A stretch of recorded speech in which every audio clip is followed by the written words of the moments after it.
Hi, I'm Matt Gurman. Welcome to Blues Rock Guitar. In our study of this subject, we're going to talk about different things that make up blues rock guitar. The first one is going to be tone. What sets it apart from, say, blues guitar or country guitar or rock guitar, so many other sounds that are pretty similar. We're also going to be talking about the blues scale itself because that is the foundation for improvisation in a lot of different styles of music, and particularly blues rock and blues and jazz and many different styles of music. That's going to involve a little bit of theory when we talk about that.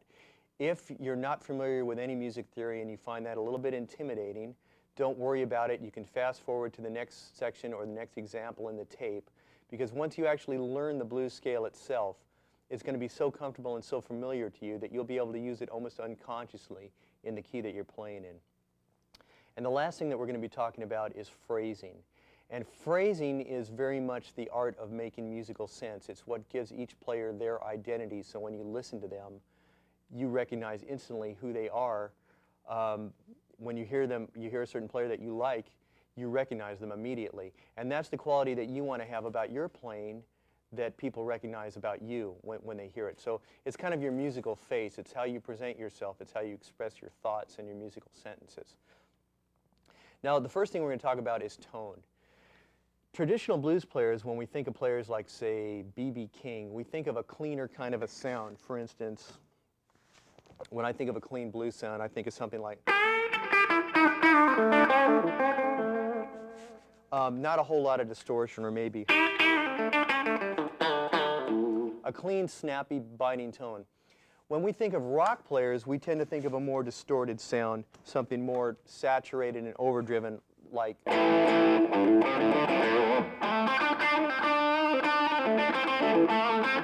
Now, the blues rock tone lies somewhere in between. Of course, there are exceptions. There's players like Buddy Guy who play with a distorted sound and an overdriven rock sound, and that's part of their sound. But in general, blues players tend to play cleaner sounding than rock players. Rock players, when I'm talking about rock players, I'm speaking about modern rock players like Steve Vai, Joe Satriani, Eddie Van Halen, people that we know as contemporary rock and roll guitar players. They tend to play with a dirtier sound. So to get that blues rock sound, the main thing that it needs to be is it needs to be dynamically expressive. And what I mean by that is when you play the string lightly, I'm on a high gain channel right now on my amp, so I have my lead sound up. And this sound, when I play lightly, it should clean up so that I get a clean sound. I can almost play chords with this sound because it's so, if I play lightly, it doesn't distort a lot. But it also has to express my dynamic when I'm playing and my emotion. So when I play harder,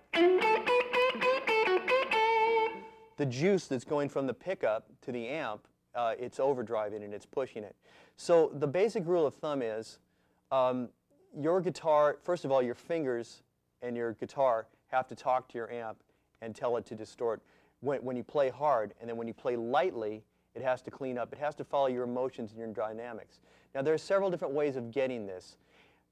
Tube amps are generally the preferred way of getting this kind of tone, but you don't necessarily need a tube amp to do it. There are several fuzz boxes and overdrive pedals that'll do it very nicely. If you have a separate preamp and a separate power amp, you can use that also. Or a separate channel switching amp, you can set the gain channel to where you need it. And the relationship you're looking for is, if you have a hot pickup in your guitar, this is a Duncan JB, and this is a overwound, punchy, hard-hitting humbucker. So it's going to drive my amp real hard. It's going to be distorted a little bit no matter how lightly I play it.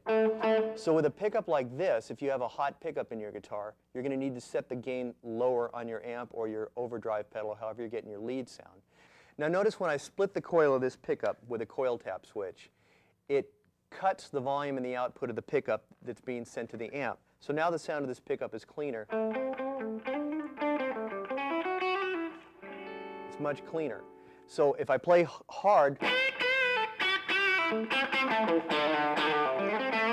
it gets dirty and it gets a nice saturated, rocky, bluesy sound. But if I play lightly, it gets clean.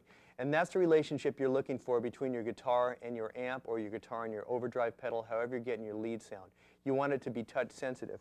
Now when I switch to my neck pickup, which is a lower output pickup, I can get a clean sound when I play lightly, and it dirties up and beats up nicely when I play hard. So the thing you're looking for in your tone, for a blues rock tone, is you're looking for something that's dynamically expressive, that follows the way that you play and the way that you feel as a player. It's got to be able to scream and whisper, however you're feeling at the time. The next thing I'd like to talk about is the blues scale. Now the blues scale is used in every style of music that we listen to in Western culture except classical music. It's used in metal, it's used in reggae, it's used in country, it's used in jazz, it's used in blues, it's used in funk, R&B, just about anything you can mention. And when we talk about the blues scale, what we're actually talking about is certain notes that you've probably heard of called the blue notes. Now these refer to certain scale degrees that are altered from major that give the blues scale its specific sound. We use the major scale when we're studying scales as a place to deviate from, to show the differences in scales. It's our common reference point. Now I'm going to be demonstrating in the key of A. In the key of A, to get a major scale, we need 3 sharps. F sharp, C sharp, and G sharp to give us the sound of the major scale. Now that puts the half steps in the scale between the 3rd and 4th degree, which is between C sharp and D, and between the 7th and 8th degree, which is between G sharp and A. Now the notes that are called the blue notes are the flat 3rd. So now in the key of A, instead of having the A and the C sharp, we now have A and C natural. That's a minor 3rd. The next blue note is the flat 5. Now the flat 5, a natural 5 or a perfect 5th in the key of A would sound like this, A and E. But we lower the E to an E flat to get that. It's a tritone with A. And the next note that's altered to get the blues scale is the 7th, which is altered from a major 7th, which is G sharp, which makes that sound against A, to a G natural. And that lowered 7th is called a flat 7 or a dominant 7 or a minor 7. Those are the notes that give the blues scale its sound.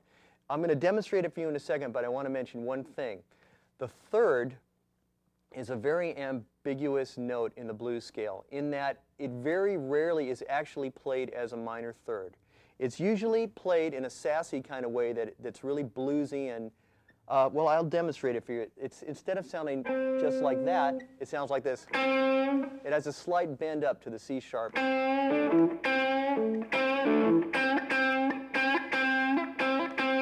So if you're playing over a minor chord, say an A minor 7th chord, you would lean more towards the C natural. If you're playing over a dominant chord, like this 13 chord, you'd want the C sharp, because there's a C sharp in the chord. So you can slur into the C sharp or slur away from the C sharp into the C, bend it slightly, but the C, the 3rd, the flat 3rd, is a very, it's an ambiguous interval in the blues scale. The next note that we need to take a look at is the flat 5 itself. In my version of the blues scale, which I'm showing you, I call this the chromatic blues scale. And the reason I call it that is because it has a certain amount of chromatic motion between the notes. So when I play the scale, I play the E natural as well as the E flat. And there are some reasons why I use the E natural, and I'll explain that a little bit later as we get into more theory.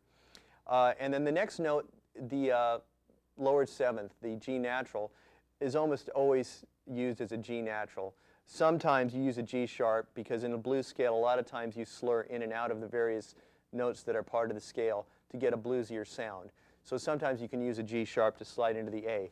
But the scale that I just described to you sounds like this.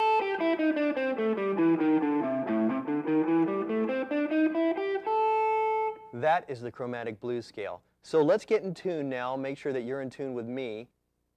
Here's my high E, my B, my G, my D, my A, and my low E. I'd like you to stop the tape now and take a look at the chromatic blues scale in the booklet.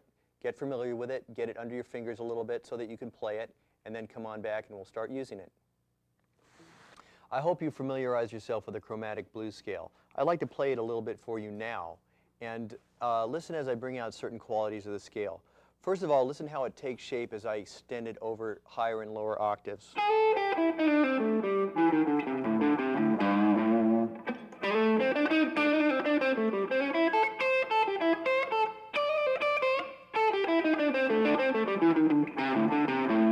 Notice how I slur into certain tones by a half step above or below.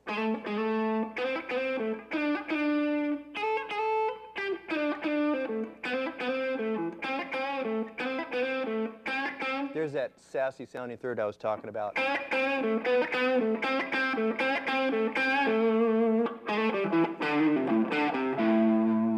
You can start on notes other than the tonic and end on different notes. I'm going to start on a C natural and end on a C sharp.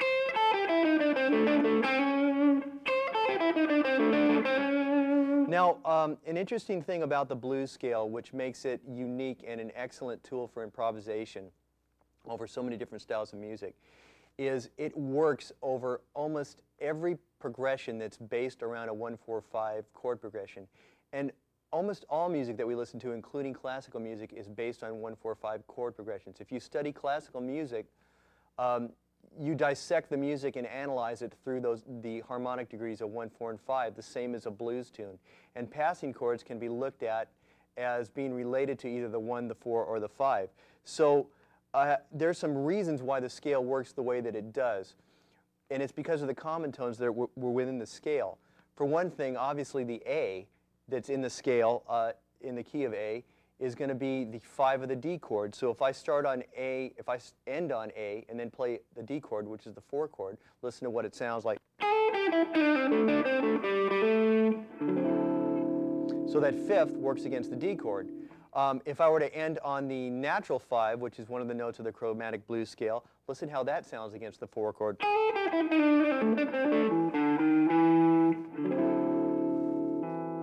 It creates a 9th. If I end on the C natural, it creates a dominant 7, that flat 7, minor 7 against the D chord. So it works, the notes of the blues scale have a lot of common tones.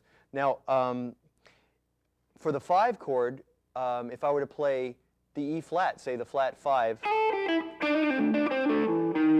very interesting thing happens. It wants to lead either to the 5, to the natural 5, or it wants to lead down to the 4. So that E flat is a leading tone to both the 4 chord and the 5 chord. And the scale works this way against passing chords as well. So let me just play it for you without any accompanying music and just show you some chords and little pieces of the blues scale and how it works against passing chords. I'm going to play a 1 chord. Now I'm going to play a sharp 4 chord to a 4. To the 4 chord. Still right in the blues scale. Now I'm going to play a flat 1 to the 1. Now I'm going to play an augmented 1 chord to the 4 chord. Now I'm going to play a diminished chord.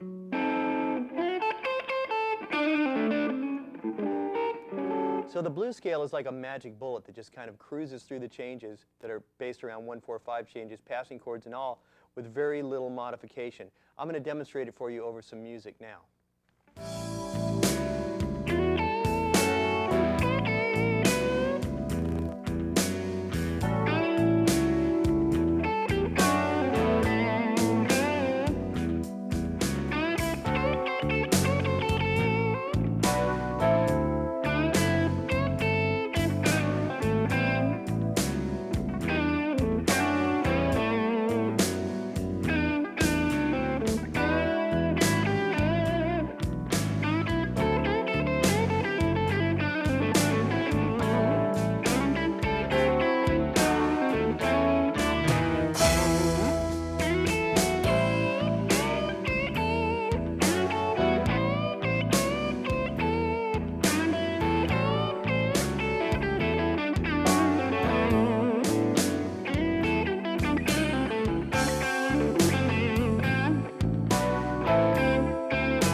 next subject I'd like to talk about is phrasing. And this is where blues playing really gets exciting, because phrasing is where you distinguish yourself, where your musical ideas come into focus. Now, there are a lot of different blues rock players that play a lot of different styles. Some of them you might not think of as blues rock players. For instance, Carlos Santana is most definitely a blues rock player, Latin feeling certainly, but he's definitely playing blues-inspired notes with a rocky-sounding tone. And then so is Keith Richards. So those are two players that you wouldn't normally put in the same camp, but they are both blues rock guitar players. Now, if you took Keith Richards and you took Carlos Santana and you switched the two of them and switched their guitars and switched their rigs and had them play, I'm sure they wouldn't really be very happy about it, but you'd still recognize them instantly. And the reason for that is the way they speak their musical ideas to you. And this is what phrasing is. So I'm going to demonstrate some different styles for you now. And as I demonstrate each style, I'm going to tell you some different things to listen for about the phrasing. The first style I'd like to play for you is Carlos Santana.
In that last example of Carlos Santana, I hope you were hearing lots of long unison-style bends and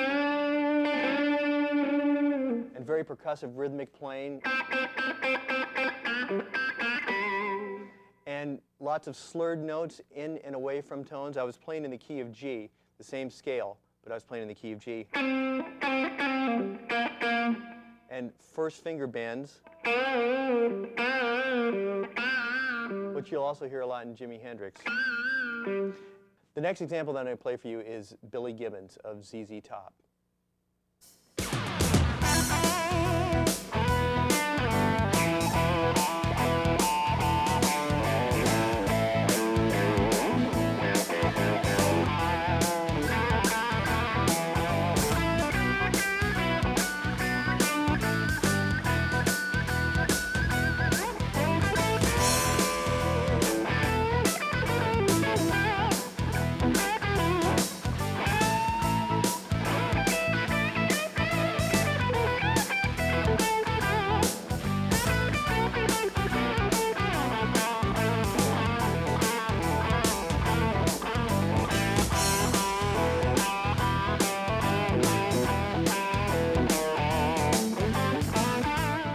In that last example of Billy Gibbons, I hope you were hearing a very strong pick attack, lots of different colors coming out of the individual notes, and harmonics like, which I'm getting by hitting the note with the side of the pick and then muting it slightly with my finger. I'm hitting it and then I'm just slightly bumping it with my nail, which stops the string from ringing freely. And that's how I'm getting that harmonic sound with the pick. Interestingly enough, it's called pick harmonics. Also lots of slurred notes and lots of very aggressive digging and hammering in. Billy Gibbons is a very aggressive player. So I hope you were hearing some of that. And now I'm going to go into the next example, which is Keith Richards.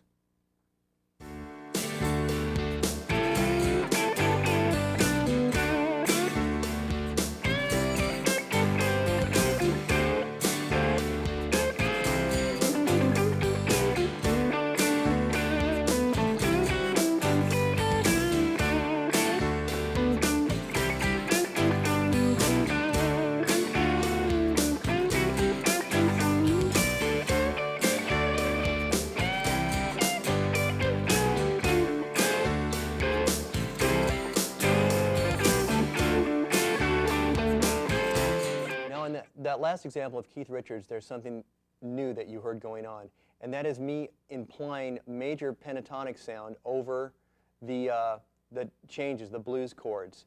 And there's a way of doing that while using the same fingering of the blues scale that I taught you a little earlier. Now, if we play that blues scale that I showed you, but play it in D,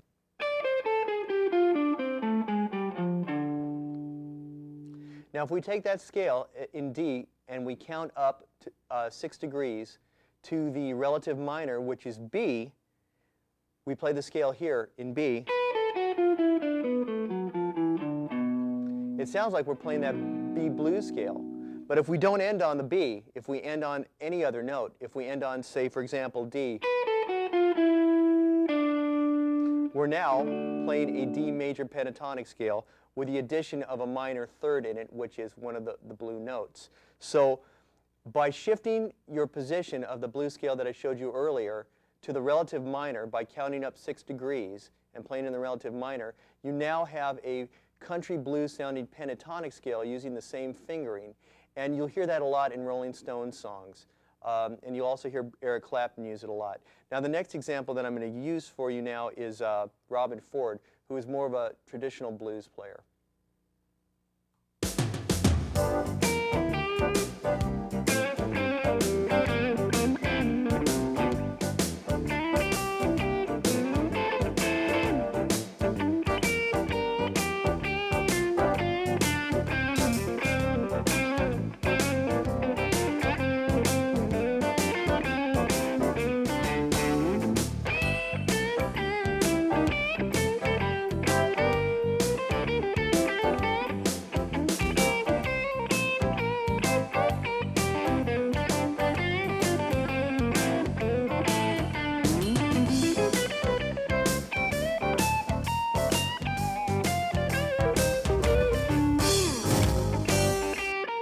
Now in that last example of Robben Ford, you were hearing a couple different things. First of all, you were hearing aggressive blues shuffle playing. Shuffle playing is this kind of a groove. You hear it in a lot of blues rock tunes. And you also notice the use of chords within the solo. You might have noticed that I slid up to the C13 chord when I went. Robben will oftentimes use fragments of chords and chords in his playing to begin and to end solos. It's a graceful way of getting in and out, and I'm going to be demonstrating that for you in a little while. And also lots of slurring of the notes within the blues scale. Again, this was in G, this example. And unison bends all over the place. That is the meat and potatoes of blues and blues rock playing. Now the next example that I'm going to play for you is Jimi Hendrix. And Jimi Hendrix is the King Kong of blues rock guitar players. So check this out.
I hope you enjoyed that Jimi Hendrix rendition there. There was a lot of Matt Gurman in there too.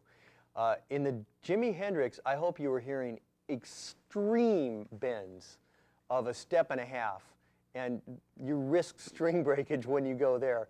And a lot of first finger bends, extreme dynamic contour in notes, and I'm using the word extreme a lot because I'm extremely excited about Jimi Hendrix. When he plays a low note that really growls, and then he'll be all the way up on the other end of the neck playing something ridiculously high, sounding like he's going to bend it right off the neck. And then I did that little toggle switch thing, which I just couldn't resist, that little, which works better with a 5-way on a Strat. But that was Jimi Hendrix. And I hope you hear how the blues scale is starting to become the common thread that runs through all these different styles, as different as they are. And right now, I'd like to demonstrate Eric Clapton for you. This is going to be more of the modern Eric Clapton, not so much of the cream that we're familiar with.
Now, in that last example of Eric Clapton, you were hearing me use the relative minor, which was B, again, because I was in the key of D.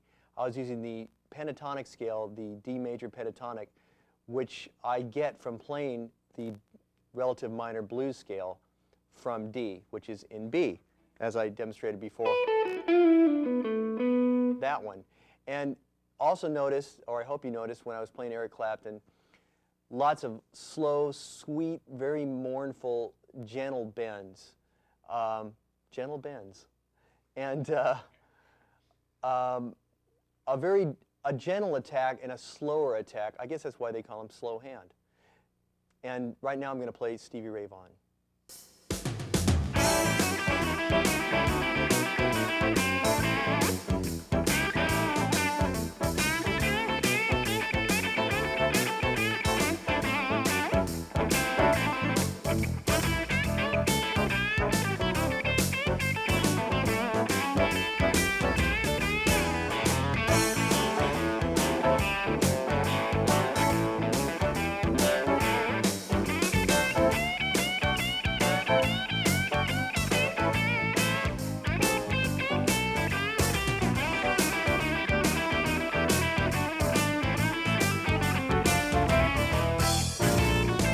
Now, in that last example of Stevie Ray Vaughan, you find me playing lots of unison bends, as I was playing earlier. Once again, that was a shuffle style. Stevie's a very aggressive player. You'll notice lots of slides. I was playing slides of thirds. Lots of slurs. And a very aggressive, driving, hard pick attack, which was part of his style. It was so aggressive and burning. So I hope in those different examples you're hearing the similarities and the differences between the players. And right now we're going to talk about the subject of phrasing itself. And phrasing, as I mentioned, is the art of making musical sense. Now, lots of players learn to play scales, and they learn that certain notes work over certain chords, and they know how to play things that aren't wrong. But they run into a problem, and their solos don't make sense, and they say, "Matt, why doesn't my solo make any sense?" And I say to him, "Well, little Jimmy, the reason your solo doesn't make sense is because you weren't hearing anything when you played it. You were just playing a bunch of notes that you weren't feeling." And phrasing is about feeling. It's how to express your feelings through music. And I have a method of teaching you that. Now, it's best to start simply with 3 or 4 notes And what you want to do first is have the intention of what you want to play. You want to hear what you're going to play first. Now I'm going to go to the key of G, and the reason I'm going to do that is because I'm going to be singing some lines for you before I play them. So in the key of G down here, what I'm going to do is I'm going to play, and then I'm going to sing a line, the line that occurs to me as the beginning of my solo. Then I'm going to play that line. So it starts with the intention. You have to hear it. Then you sing what you just heard, and then you play it. When you play it, that's the execution of what you just heard. So the formula is called intent, execution, experience. Or in other words, hear what you're going to play what you hear, and feel what you played. And it feeds on itself so that when you play what you just heard in your mind and make it into a reality, it suggests the next thing that you're going to play. And that's how your solo evolves and continues and builds. And that's one of the hallmarks of blues rock guitar playing and blues guitar playing, is the way solos start simply and they build and they build and they build and they build. So I'm going to demonstrate for you now. Say I'm playing a slow blues in the key of G. Now the first thing I want to do is I want to hear the first line that I'm going to play. So I reach inside and I say,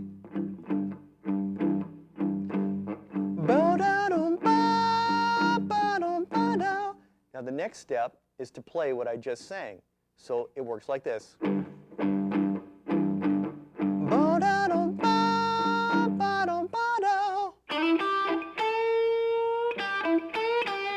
Now having played what I just heard in my head and make it a reality, all sorts of other ideas start to occur to me, and they feed my next musical intention.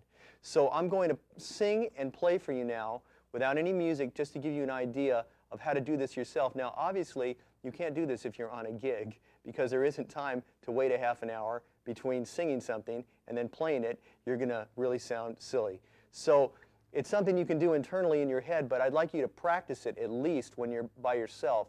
Try singing what you're going to play before you play it. And eventually you'll find yourself singing and playing the same thing at the same time. You'll be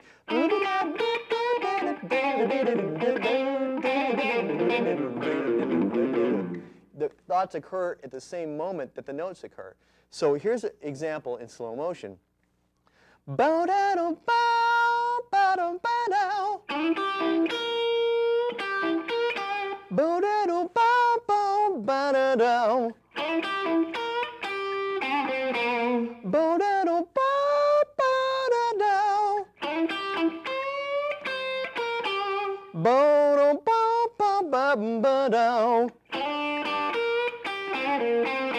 Now, that's nothing that I thought of ahead of time and came in with.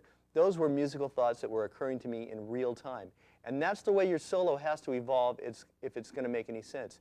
If it doesn't work that way, if you just play notes that you learn are correct over certain chords, you're going to sound like, I have a great example for you. For instance, I want to say, I'm going to play a blues solo right now. You understand what I'm saying. I'm saying I'm going to play a blues solo. There's many different ways I can convey that thought to you. I can say, I'm going to play a blues solo now. I can say, I'm going to play a blues solo now. I can say, I'm going to play a blues solo now. I can say a bunch of notes fast. I can say it slow. I can put a question mark in it. But if I say to you, blues play solo now, right, I going to. It comes out backwards. It sounds like a monkey at a typewriter writing out sentences. And it just doesn't work. And that's what solos sound like when you don't hear it and feel it first. This is improvised music, and it comes from your musical heart and soul. So you have to hear what you're going to play before you play it. And that's what phrasing is all about. Now I'm going to play for you with some music. And while I won't be singing before I play the lines, I'd like you to be listening to how the musical ideas develop and one feeds into the other.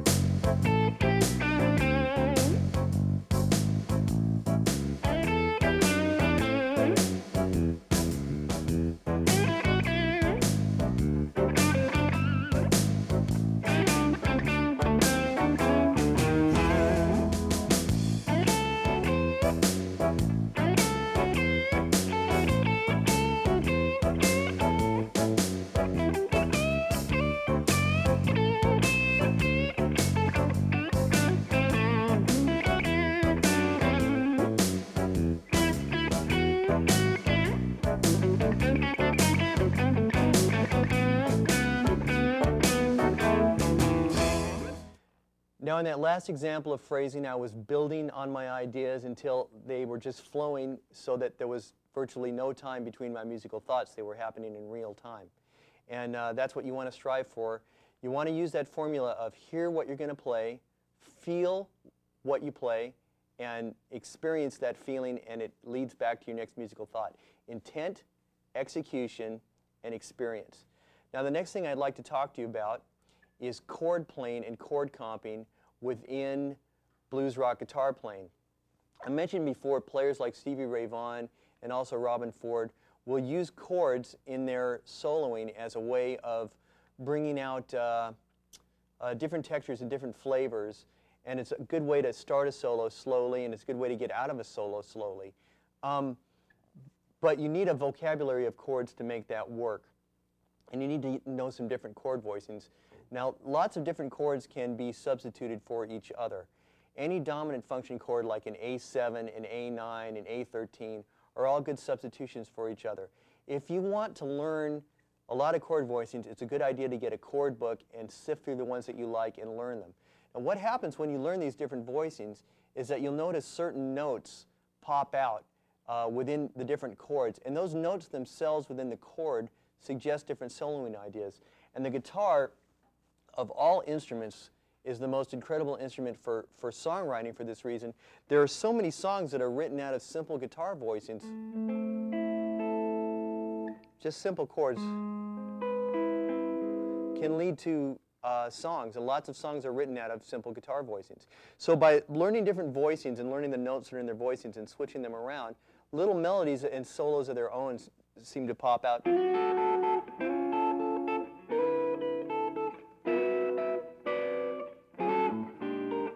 Again, that half-step motion, slurring into and away from chord tones, is a great way of adding interest to the chord voicing and adding motion to the solo. So I'm going to demonstrate some chord playing as a way of building solos right now for you with some music.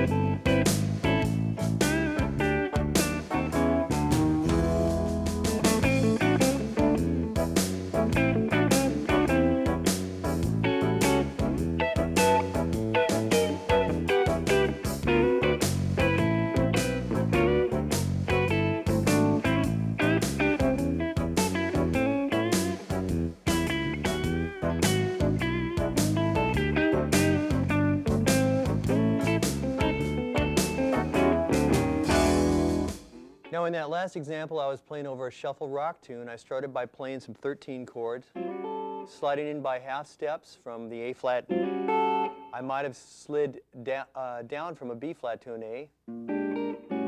Then I substituted and I played an A9 and an A11, A13. I played an A9 up here. I substituted all those different voicings. I played a D13 here, D9, D13.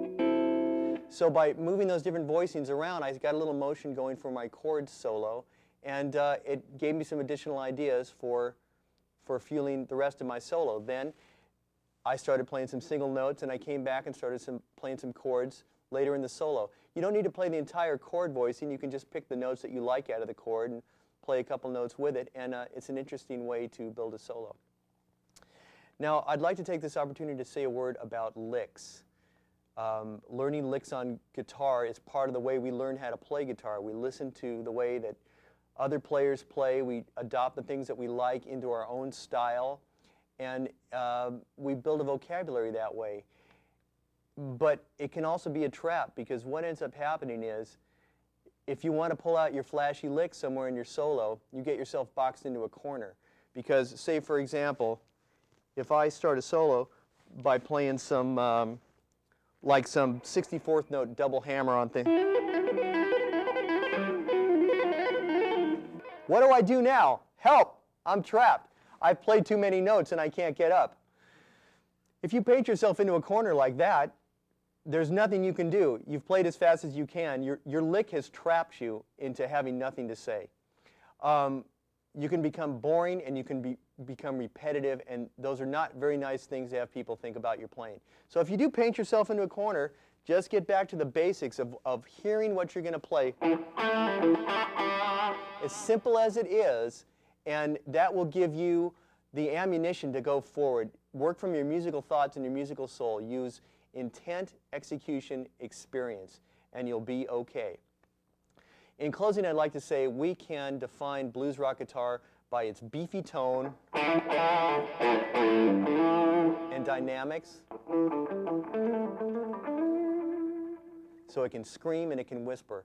We identify it by the people that play it, which are very diverse. We discuss players from Carlos Santana and Jimi Hendrix to Eric Clapton and Keith Richards. Very different players, but they all fall under the same style of playing.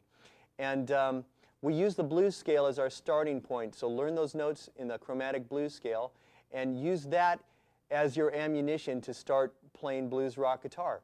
For more information on string bending and whammy bar, check out my Starlix video, String Bending and Whammy Bar, distributed by Hal Leonard, and I'll see you around.